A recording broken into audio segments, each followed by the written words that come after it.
LPU ప్లేస్మెంట్ల రికార్డులు సృష్టిస్తోంది. Final year student 2.5 కోట్ల ప్యాకేజ్ పొందుతున్నారు. 1700 మందికి పైగా ఎల్పియు స్టూడెంట్స్ 10 లక్షల నుంచి 2.5 కోట్ల ప్యాకేజెస్ పొందారు. విద్యా విప్లవం ప్రారంభమైంది లవ్లీ ప్రొఫెషనల్ యూనివర్సిటీలో. ఉత్తరవరంలో డ్రైనేజ్ పోరంబోకు భూముల్లో టిడ్కో ఇళ్లు కట్టారని, దానిపై ఎంక్వైరీ చేసే ధైర్యం ఉందా అని పేర్ని నాని నిలదీశారు. అవి డ్రైనేజ్ పోరంబోకు భూములు అనటానికి తన దగ్గర ఆధారాలు ఉన్నాయని, ఒకవేళ తాను చెప్పిందని అబద్ధమని తేలితే ఎవరికి క్షమాపణలు చెప్పడానికైనా తాను సిద్ధమని అన్నారు పేర్ని నాని. టిట్కో ఇల్లు కట్టారు రుద్రవరంలో, అది డ్రైనేజ్ పోరంబోకు భూమి. అది ఎస్, నా దగ్గర రికార్డు ఉంది, ఎంఆర్ ఆఫీస్లో రికార్డు ఉంది. జాయింట్ కలెక్టర్ని ఇద్దరిని కూడా, గీతాంజలి శర్మ గారిని, బాలాజీ గారిని నేను ఛాలెంజ్ చేస్తున్నా, డిమాండ్ చేస్తున్నా.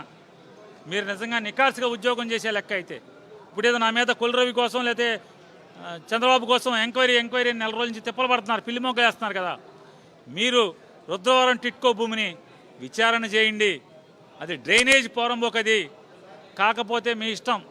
నేను కొల్లు రవీంద్ర ఇంటికి వెళ్ళి క్షమాపణ, కాళ్ళు పట్టుకు క్షమాపణ చెప్తా అంటే అంత నిక్కచ్చిగా ఉన్నానని చెప్తున్నాను. లేదు ఎవరికి చెప్పంటే వాళ్ళకి చెప్తాను. నాది తప్పుడు మాట వాగాను, తప్పుడు ఉద్దేశంగా తప్పుడు బుద్ధితో మాట్లాడానని చెప్పి నేను క్షమాపణ కోరుతాను. నేను కలెక్టర్ని, జాయింట్ కలెక్టర్ని మీరు ఎంక్వైరీ చేయండి. నేను చెప్పేది తప్ప ఒప్ప. మరి టిట్కో ఇళ్ళు అంతమంది పేదలను మోసం చేసి డ్రైనేజ్ పోరంబోకులో కట్టచ్చా?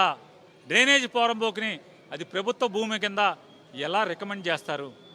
ఎవరు ఒత్తిడి మేరకు రికమెండ్ చేశారు? లేదా సంతకం నిజంగా అప్పుడున్న తహసీల్దార్ శ్రీనివాస్దేనా, లేదా సుభాష్దేనా, అప్పుడున్న ఆర్ఐలదేనా, లేదా కొల్లు రవీంద్ర ఏమన్నా పెట్టాడా? విచారణ చేయండి. దొంగ సంతకాలు పెట్టాడా?